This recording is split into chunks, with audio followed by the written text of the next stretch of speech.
Hello everyone and welcome back to home and much more. कैसे हैं आप सब? कैसा चल रहा है रूटीन और लाइफ क्या कहती है? आप अपने एक्सपीरियंसेस कमेंट्स में शेयर कर सकते हैं। आज का दिन शुरू हो गया एकदम प्लेजेंट मॉर्निंग से। बाहर बहुत अच्छा मौसम है।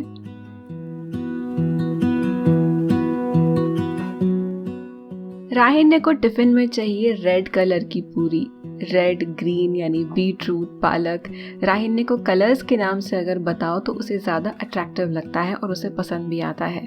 तो बीटरूट के पराठे तो वो हमेशा लेकर ही जाता है। आज पूरी की बारी है। मैंने पूरी के डो में थोड़ी सी सूजी भी ऐड की है, जिससे ये पूरी जो है बढ़िया क्रिस्पी बनती है और ज़्यादा ऑयली भी नहीं बनती।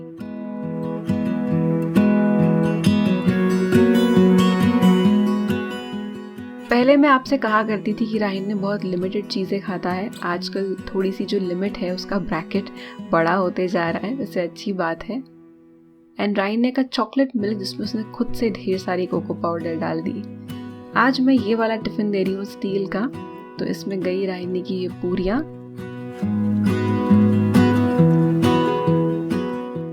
एंड बाकी जो नाश्ते का टिफिन है वो भी राहिन्य का रेडी है। मैंने राहिन्य को कोई ट्यूशन नहीं लगाई है, जितना भी है मैं ही पढ़ाती हूँ। मैंने सोचा है कि मैं ही ये चीज़ कंटिन्यू करूँगी, तो देखेंगे कभी ट्यूशन्स की ज़रूरत पड़ी तो, बट एज ऑफ नाउ मेरा तो कोई ऐसा प्लान नहीं है। यहाँ पर ये कुछ टॉप्स हैं जिसे लेकर मुझे शूटिंग करनी है। हॉल वीडियोस भी मैं पोस्ट करती हूँ, ऐसे व्लॉग्स भी पोस्ट होते हैं, टेरेस किचन के रेसिपी वीडियोस पोस्ट होते हैं। तो मेरा बस यही काम चलते रहता है। And I need to motivate myself, क्योंकि बहुत बार मुझे ऐसा लगता है कि बस अब करने का मन नहीं हो रहा है, आलस आता है। एंड ऐसा लगता है कि बस सब छोड़ छाड़ कर कहीं चले जाओ, बट ऐसा तो हो नहीं सकता।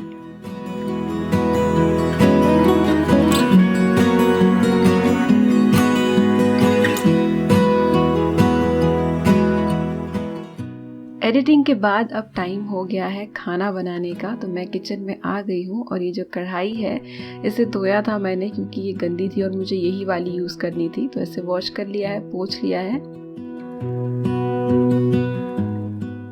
बहुत दिनों से मिसळ पाव नहीं बनाया था, तो आज मैं सोच रही हूँ कि मिसळ बनाऊँ। अगर आपको मिसळ पाव की रेसिपी चाहिए अलग से तो टेरेस किचन पर मिल जाएगी, पर आज भी मैं आपको साथ साथ में थोड़ा बहुत बता देती हूँ। तो इसमें जाएगा प्याज और साथ में जाएगा सूखा नारियल।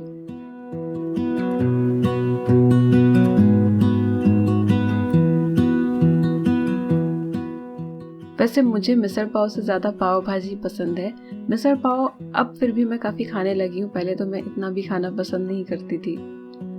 तो प्याज को मोटा मोटा हम चॉप कर लेंगे। बाद में इन सारी चीज़ों को पीसना ही है, इसलिए बहुत बारीक चॉप करने की ज़रूरत नहीं है। इनफैक्ट बारीक चॉप करेंगे तो भूनने में दिक्कत आएगी। अब नेक्स्ट यहाँ पर एक स्लाइसर से मैं जो सूखा नारियल है इसकी स्लाइसेस निकाल रही हूँ। आप लोगों में से कुछ लोगों ने मुझसे पूछा था कि इस स्लाइसर की लिंक दो, तो अब ये अनअवेलेबल है। मैंने अमेज़ॉन से ही ये लिया था। नाइफ एंड स्लाइसर का कॉम्बिनेशन था। अब पहले मैं नारियल भून रही हूँ। मैं हमेशा प्याज से पहले नारियल भून लेती हूँ, क्योंकि नारियल जो है वो तवे को क्लीन ही रखता है, पानी नहीं निकलता है, यानी एक ऑयल की लेयर ऐड हो जाती है, जिसमें बाद में प्याज ज़्यादा अच्छे से भुन जाता है। तो नारियल और प्याज दोनों मैंने भून लिए हैं। इन्हें ठंडा होने देंगे। फ्रिज में रखी हुई थी ये मटकी, तो मटकी तो बिल्कुल मस्त है हमारे मिसळ पाव के लिए। ये स्प्राउटेड मटकी यानी मोठ है। आई ने घर पर ही इसे स्प्राउट लगा लिए थे। मटकी को आप स्टर फ्राई बना लो, नॉर्मल सब्जी की तरह तड़का दे दो, या फिर मिसळ में यूज़ करो। हर तरह से ये बहुत टेस्टी लगती है। तो सबसे पहले हल्दी और नमक डालकर मैं मटकी को पका रही हूँ।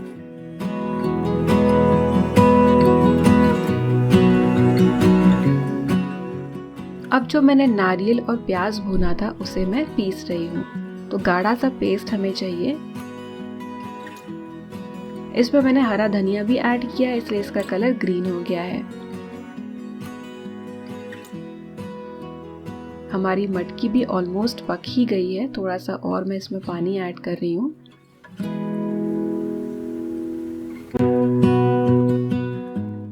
यहाँ पर मिसळ तैयार हो गई है। तो आपको डिटेल रेसिपी चाहिए तो द टेरेस किचन मिसळ आप ऐसे सर्च कर सकते हैं, आपको रेसिपी मिल जाएगी। तो एकदम बढ़िया और इतना तीखापन जो हम लोग झेल पाएँ, क्योंकि हमें कई बार जो बाहर आउटलेट्स की मिसळ होती है वो बहुत ज़्यादा तीखी लगती है, स्पेशली मेरे हस्बैंड को।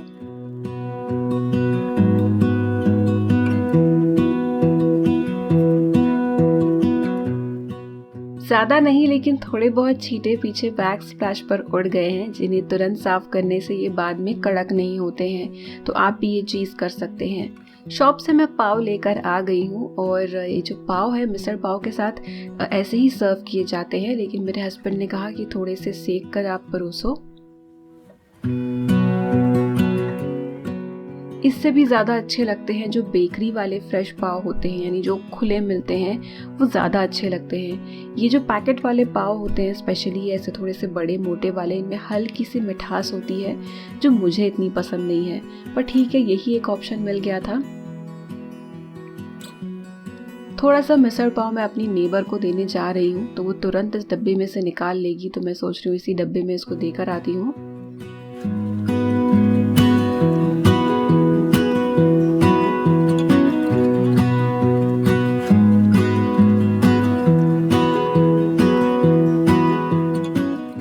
क्या आप भी जब कुछ बनाते हैं तो अपने नेबर्स के साथ एक्सचेंज करते हैं? वेल, आजकल पहले की तरह इतना नहीं रहा, बहुत ज़्यादा चीज़ें एक्सचेंज नहीं होती है। बट जब मैं छोटी थी और मम्मी कुछ एक्सचेंज करती थी किसी के साथ, तो मुझे बड़ा मज़ा आता था। किसी और के घर की कोई सब्ज़ी या फिर कोई भी चीज़ टेस्ट करना मुझे बहुत अच्छा लगता था, एक चेंज ऑफ टेस्ट मिल जाता था।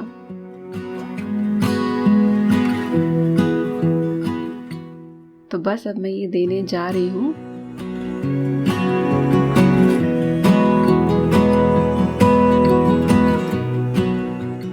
अब बारी है हमारे खाने की। तो मेरे हस्बैंड ने कहा था कि थोड़े से सेक लेना पाव, तो यहाँ पर मैंने घी से सेके हैं ये। हर बार बटर की ज़रूरत नहीं है, घी से पाव सेक कर भी बहुत अच्छे लगते हैं। और पाव के साथ यहाँ पर बढ़िया सी मिसळ। इसके साथ जाएगा थोड़ा सा फरसान यानी नमकीन, नींबू, कटा हुआ प्याज।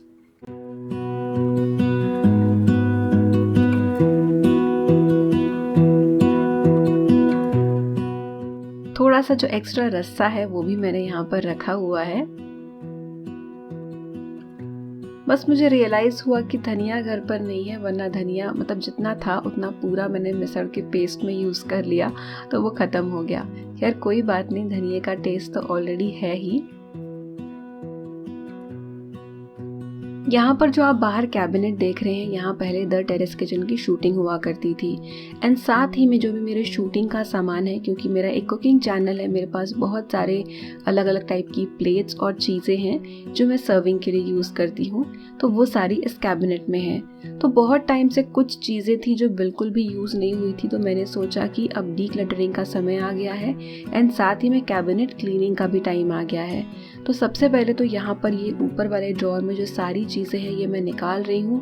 कैबिनेट क्लीन करूँगी, जो चीज़ों की ज़रूरत नहीं है उन्हें निकाल दूँगी।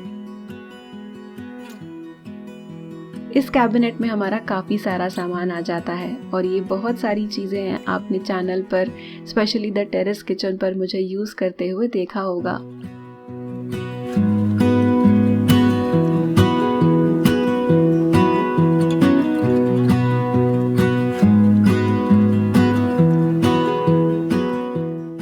तो सारा सामान मैं निकाल रही हूँ एंड जितना अब आपको दिख रहा है इससे कम ही वापस ड्रॉअर में जाने वाला है। जो भी मेरे पास चीज़ें होती है शूटिंग की वजह से, चैनल की वजह से मेरे पास बहुत सारी चीज़ें एक्स्ट्रा होती है, तो मैं अपने फ्रेंड्स एंड फैमिली के साथ शेयर कर लेती हूँ। कुछ चीज़ें जो हमारी मौसी है यानी जो झाड़ू पोछा लगाने आती है उन्हें भी दे देती हूँ, कुछ चीज़ें वो रख लेती है, या फिर उनकी जान पहचान में ऐसे बहुत लोग हैं जिन्हें इन चीज़ों की ज़रूरत होती है तो वो शेयर कर लेती हैं। मेरे पास different types of measuring cups है। एक डब्बा है जिसमें मैंने नमक रखा हुआ है जो मैं बार बार नो ओवन बेकिंग में यूज़ करती हूँ। फिर कैंडल मेकिंग का सामान है, मैंने लड्डू कैंडल जो डाली थी जिसका वीडियो मैंने पोस्ट किया हुआ है वो है। अलग अलग टाइप के विस्क्स हैं। कुछ एप्रन्स हैं बहुत टाइम से और कुछ ऐसी चीज़ें हैं जो मैंने सोचा था कि मैं यूज़ करूँगी पर मैंने नहीं यूज़ की, तो उन्हें मैं अभी निकाल रही हूँ। ये कुछ कोस्टर्स हैं जो बहुत पुराने हैं। ये बास्केट्स काफ़ी पुरानी है, पुरानी एज इन नई ही दिख रही है, लेकिन काफ़ी समय से मेरे पास है। डीमार्ट से खरीदी थी। इससे पहले मैंने अपने रूम में ऑर्गेनाइजेशन के लिए यूज़ किया, बाद में इन कैबिनेट्स में यूज़ किया, तो काफ़ी हैंडी है और इसमें मेरे सारे मेजरिंग कप्स एंड स्पून्स भी अच्छे से आ जाते हैं। तो मेरे पास मेजरिंग कप्स एंड स्पून्स के 3 सेट हैं, तो बेकिंग में एंड चैनल के वीडियोज़ में मेरे ये काम में आते हैं।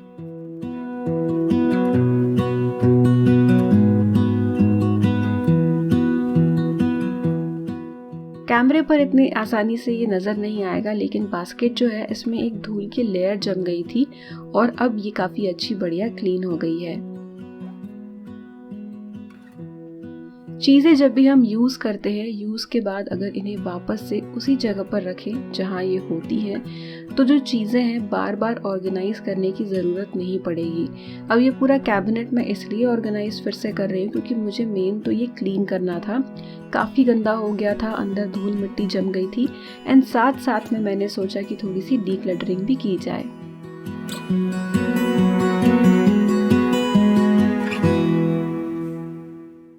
ये जो स्टैंड है, पहले मैंने सोचा कि इसमें रखूंगी मेजरिंग स्पून्स, लेकिन स्टैंड के साथ ड्रॉअर क्लोज नहीं हो रहा है, इसलिए मैंने वो निकाल दिया है।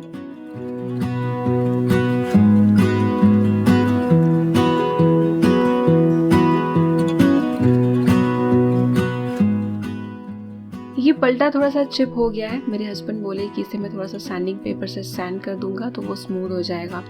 अब यहाँ पर कुछ चीज़ें हैं जो चलनी है, मैं सिर्फ शूटिंग में ही यूज़ करती हूँ ताकि हमेशा अच्छी वाली चलनी ही यूज़ हो। कभी कोको पाउडर डस्ट करने के लिए, कभी चीनी डस्ट करने के लिए।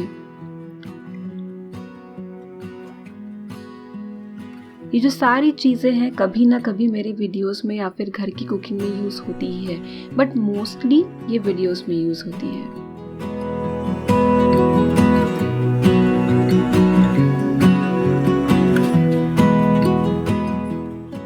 सामान को अच्छे से जमाने में मुझे मज़ा भी आ रहा है, साथ में क्लीनिंग भी हो रही है। तो ये एक बहुत टाइम से पेंडिंग टास्क था, ड्रॉर्स को क्लीन करना, कैबिनेट्स को क्लीन करना। एंड लग रहा होगा कि ये केवल एक कैबिनेट है, इसमें ज़्यादा टाइम नहीं लगा होगा, लेकिन मुझे काफ़ी टाइम लग गया क्योंकि इसमें काफ़ी सारी चीज़ें थी एंड कैबिनेट क्लीनिंग में भी टाइम लग गया।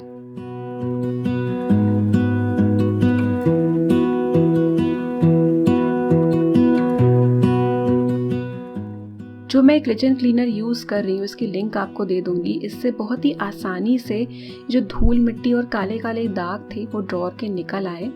तो अगर आपको भी क्लीनिंग में इसे ट्राई करना है, आप कर सकते हैं। तो ये स्पॉन्सर्ड वीडियो नहीं है, जस्ट मेरा रिकमेंडेशन है। If you want to try it you can. In fact अगर मेरा वीडियो स्पॉन्सर्ड भी होता है तो आई नेवर फोर्स कि आप वो चीज़ खरीदें। एज एन इन्फ्लुएंसर मैं स्पॉन्सरशिप करती हूँ because it supports my video creation and after all it's my full time job now. पहले मैं जॉब से अर्न कर रही थी, अब इससे अर्न कर रही हूँ। लेकिन जब भी मैं चीज़ें एक्सेप्ट करती हूँ, यानी जो कोलैबोरेशंस एक्सेप्ट करती हूँ, वो नोन ब्रांड्स की ही करती हूँ, अच्छे ब्रांड्स की ही करती हूँ।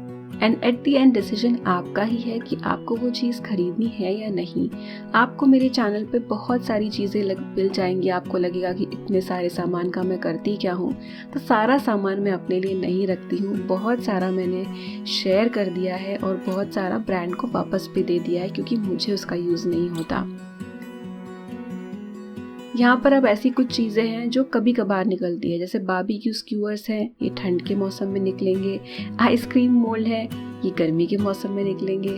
और ये जो थोड़े बहुत सर्ववेयर है, ये मैं टेरेस किचन पर यूज़ करती आई हूँ। इनफैक्ट इस पुराने एल्यूमिनियम के बर्तन में भी मैंने कुछ चीज़ें सर्व की है, इन बकेट्स में भी सर्व की है। अगर आप पहले से द टेरेस किचन को फॉलो कर रहे हैं तो आपको यहाँ पर बहुत सारी नोन चीज़ें नज़र आएंगी। मुझे ये सारी चीज़ें पसंद भी है और चैनल होने के बहाने मुझे इन्हें खरीदने का मौका भी मिला। अदरवाइज़ डेली कुकिंग में, नॉर्मल लाइफस्टाइल में इतने सारे बर्तनों की चीज़ों की ज़रूरत नहीं पड़ती है। पर हाँ, अगर आपके पास कोई कंटेंट क्रिएशन का ऑप्शन है, आप चैनल पर कुछ बनाते हैं, तो ऐसी चीज़ें काफ़ी यूज़ हो जाती हैं। प्लेट्स भी आप देख रहे हैं मैंने एक एक ही पीस रखा है, क्योंकि कभी अगर मुझे सर्व करना है कोई डिश चैनल के लिए तो एक एक पीस से भी काम हो जाता है। तो ऐसा भी मेरे पास बहुत सारा सामान है जहाँ पर मैंने 6 का पीस नहीं लिया है, एक एक 2 चीज़ें ही ली है, ताकि मेरा काम भी हो जाए और बहुत ज़्यादा सामान भी जमा ना हो।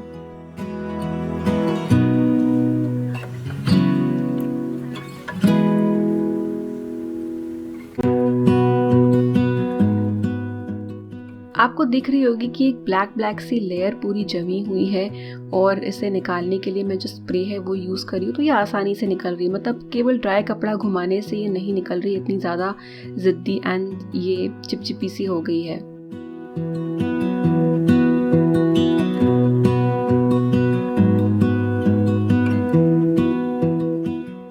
जितनी कढ़ाई और पैन रेगुलरली यूज़ होते हैं वो किचन में है, ये थोड़े एक्स्ट्रा है जो कभी कभार निकलते हैं, स्पेशली शूटिंग्स में जब बैक टू बैक शूटिंग होती है और बार बार बर्तन धोने का टाइम नहीं होता, तब ये काम में आ जाते हैं।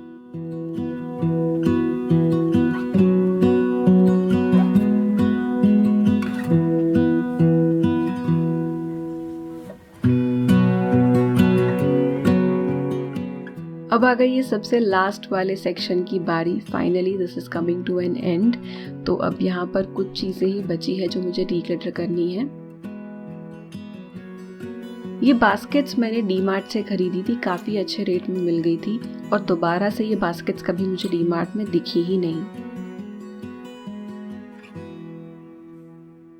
तो ये मेरा कैबिनेट हो गया साफ एंड डीक्लटर, और ये है पूरा एक्स्ट्रा सामान जिसे अब देखेंगे कि क्या करना है।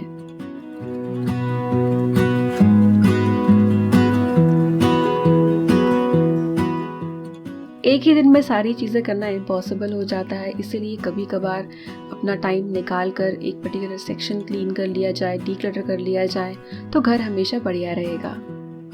It's time for coffee. तो यहाँ पर है मेरी कॉफ़ी मशीन, इसमें जाएगी एक कैप्सूल।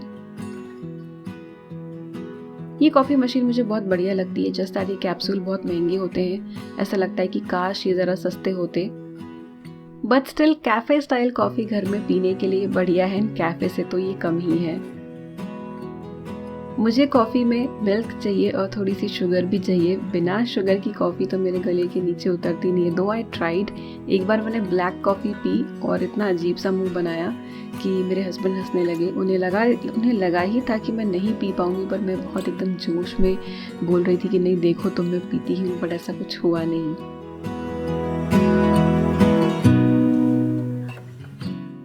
डीक्लटरिंग एंड क्लीनिंग करके आज मुझे अच्छा लग रहा है, और ये राहिन्ने की थोड़ी सी प्रैक्टिस के लिए मैं सैम्पल पेपर बना रही हूँ। तो मैं क्या करती हूँ कि राहिन्ने के लिए बीच बीच में रफ नोटबुक में ऐसे कुछ जो इसके क्वेश्चन आंसर्स होते हैं वो लिख देती हूँ, सैम्पल पेपर्स बना लेती हूँ ताकि उसकी प्रैक्टिस हो जाए। आई होप आप लोगों ने ये व्लॉग एंजॉय किया होगा। कोई पर्टिकुलर टॉपिक्स अगर आप देखना चाहते हैं तो कमेंट करके बताएं। मिलते हैं अगले व्लॉग में, तब तक के लिए बाय।